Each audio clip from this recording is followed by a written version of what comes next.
Slowly but surely, the New York Knicks are gaining more supporters, and I'm here to break it all down. All of that and much more on the Knicks Digest. What's up, guys? It's your boy Dario from Knicks Digest. And I know I haven't been around in a little bit, but I'm here today. Shout out to Chris for holding it down.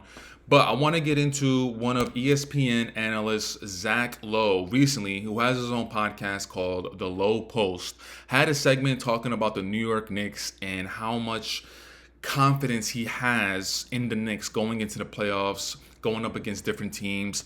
And within that segment, he was talking about the Knicks going up against the Boston Celtics and how he would not be surprised if the New York Knicks were able to take it to a game 7 or even clinching the series in 7 games and actually moving on to the next round. Now, listening to the clip itself, a lot of the points he made were valid. He was talking about how Boston at times seemed to get in their own way. Jason Tatum, the beginning of this year, he really tried to add the whole post game to his repertoire. But it seems like going down the stretch, it seems like the Celtics, they go from what's working in the game to absolutely just going back to isolation ball. Something else that he pointed out in this segment was how Boston is a terrifying team when everybody's moving the ball, when everybody's touching the ball. There's that saying that the ball has energy, and if you move it around, it'll eventually find the right person in order to score the bucket. Now, Joe Maz, last season was his rookie season, and he ended up getting the job just, I think, a few weeks prior to the NBA season starting because there was that whole Ime Udoka situation. And he got criticized because there was a lot of times during last season where it looked like he didn't know what he was doing, specifically in the playoffs. But this season, it looks like he incorporated a new offense where it's free-flowing, everybody touching it, everybody getting a hand on it. But then again, this is where what Zach Lowe said comes into play. When it's going towards the end of the game and it's a tight game, they completely just deviate from what was working the entire game, and they give the ball to Tatum or they give the ball to Jaylen Brown and go isolation.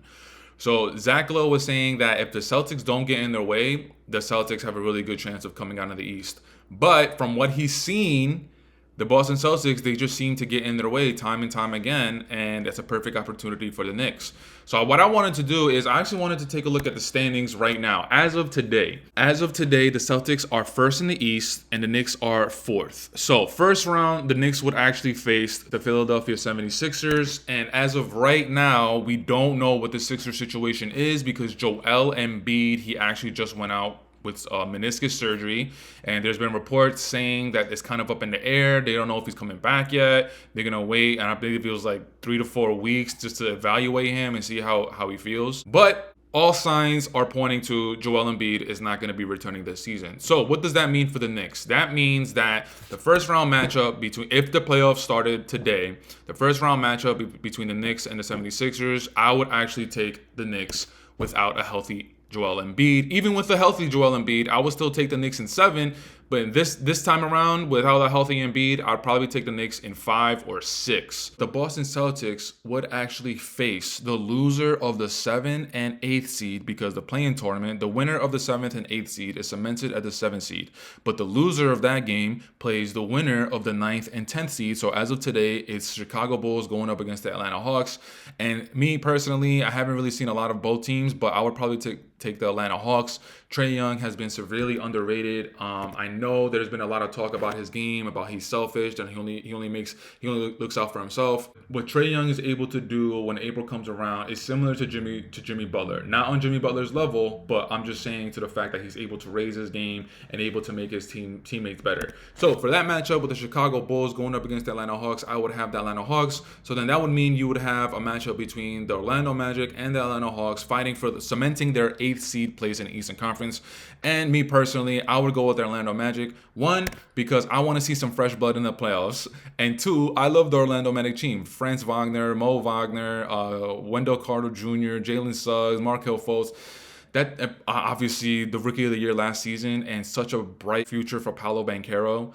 But I want to see the Orlando Magic in the playoffs. But that would give us the Boston Celtics versus the Orlando Magic. And I would give the Boston Celtics probably a gentleman's sweep, winning in 5 games. The Orlando Magic don't have enough experience. This will be the first time in the playoffs in I don't know how long. But it'll be some good experience for everybody that I just mentioned. Mo Wagner, Franz Wagner, Paolo Banchero. It'll be some good experience moving forward for the organization.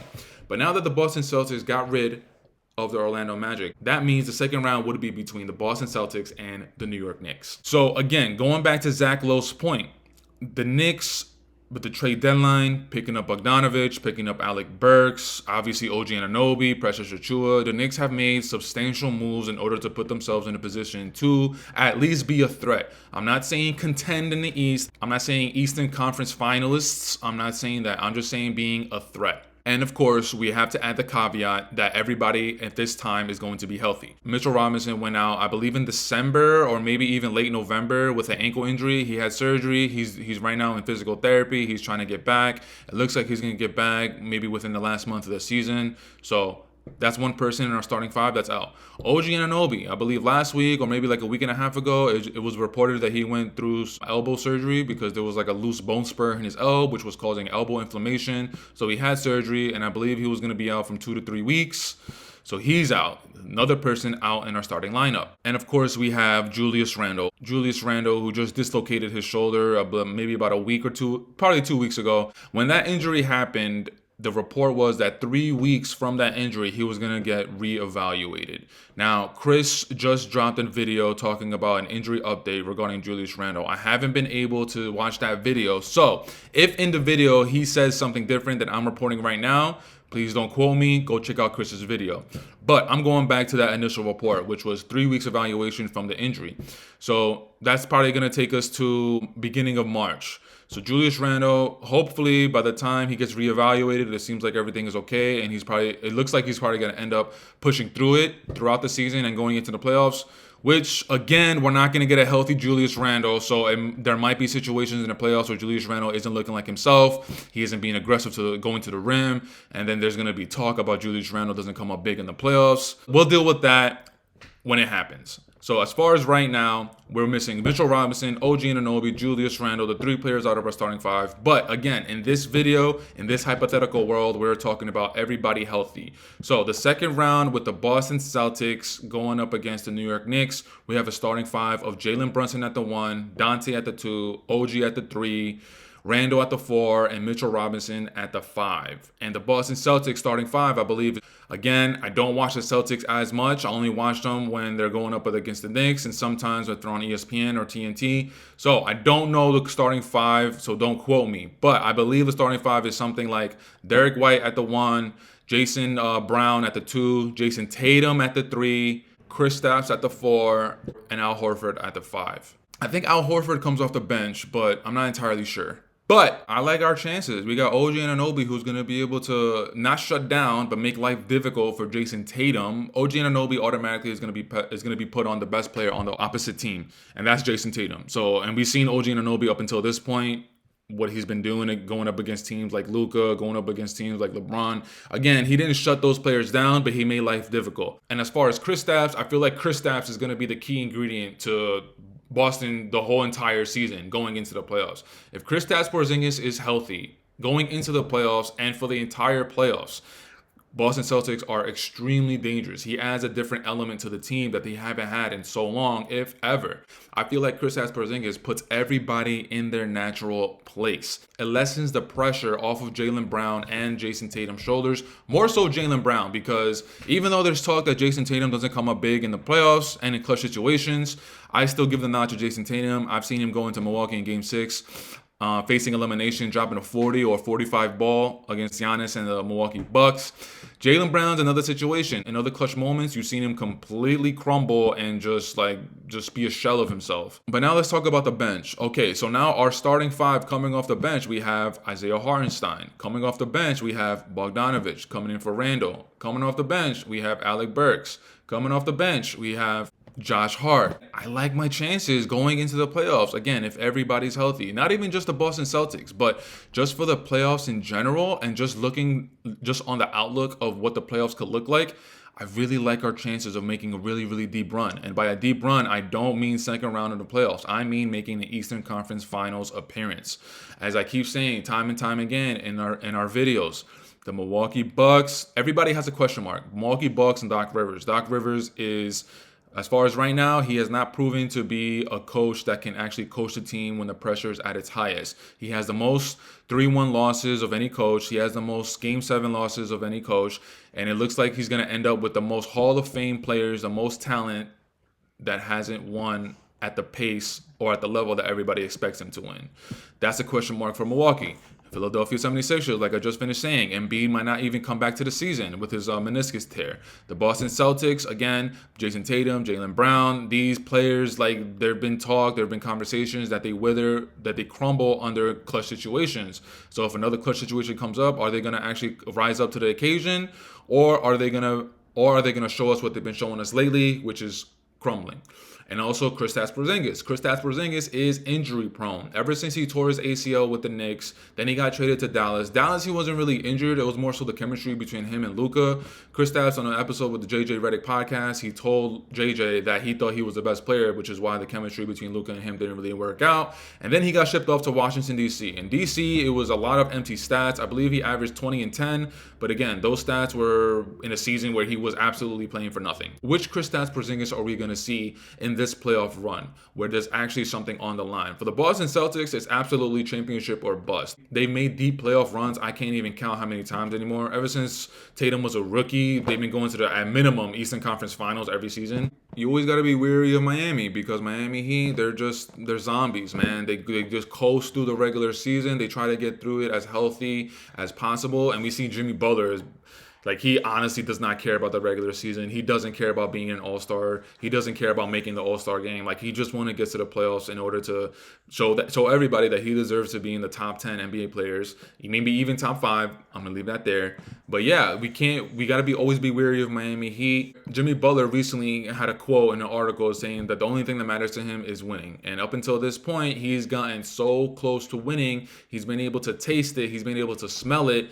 But he hasn't been able to grasp it. He hasn't been able to grab the Larry O'Brien trophy. He's always been able to just reach out for it. But again, LeBron is there to take it away from him. Last season, Joker was there to take it away from him. A few seasons ago, Jason Tatum winning in Game 7 was able to take it away from him. Like, Jimmy Butler is always constantly just right there about to grab it, and then there's always something there that the team is missing, or somebody is there to just elevate their game and take it away from Jimmy Butler. But the one team that I also want to mention within this conversation of teams that the Knicks should be a little weary of is the Cleveland Cavaliers. The Cleveland Cavaliers right now, they are in second place of the Eastern Conference. When Darius Garland and Evan Mobley went out with I believe he was going to repair a meniscus tear, which was going to take about 6 weeks just to get reevaluated. He's since been playing. Darius Garland suffered a fractured jaw, and he was going to be out for a while. But as of me recording this video, I believe he's been playing. Donovan Mitchell and Jarrett Allen, they completely put the teams on their back, and so much so that it landed them in the second place in the Eastern Conference. Now, the only reason why I want to put Cleveland in this conversation is because if the Cleveland Cavaliers, by some chance, drop in the standings, or if the New York Knicks maybe drop in the standings, hopefully that doesn't happen, but if the Cleveland Cavaliers were to face the New York Knicks in the first round, they are going to be absolutely upset about last season, and that's something that's definitely going to be on their minds. Jarrett Allen last season said that the lights were too bright for us, so he's going to have that in the back of his mind. Darius Garland didn't really play well. You have all these different factors going into that matchup against the Knicks, and Donovan Mitchell, we know how explosive he is as far as an offensive player. As far as his playoff record, it's not really there. We can't really look at that in order to say that, hey, yeah, he definitely comes up in the playoffs. I mean, he definitely had that duel against Jamal Murray in the bubble where they were going for 50 points apiece. But at the end of the day, he ended up losing, going home in the first round. But Donovan Mitchell can explode for 40 points, 45 points, 50 points. And then you have the defensive juggernaut of Jarrett Allen. We have the pieces to go up against the Cleveland Cavaliers and match up with them very well. But that's just something that I'm keeping my eye on. I'm keeping my mind on. Just the idea of Cleveland having that revenge on their mind going up against the Knicks and us not being prepared for it. Hopefully, we don't have to go through that. And if we do, hopefully Coach Tibbs has a nice scheme, has a nice game plan to going up against the Cleveland Cavaliers. But that's it for today's video, guys. Let me know what you guys think in the comments. Leave it in the comments regarding Zach Lowe's statement about the Knicks going up against the Boston Celtics and how he's not scared. And also let us know in the comments about my whole breakdown about the Knicks going up against the Boston Celtics in the Eastern Conference or just the playoffs in general.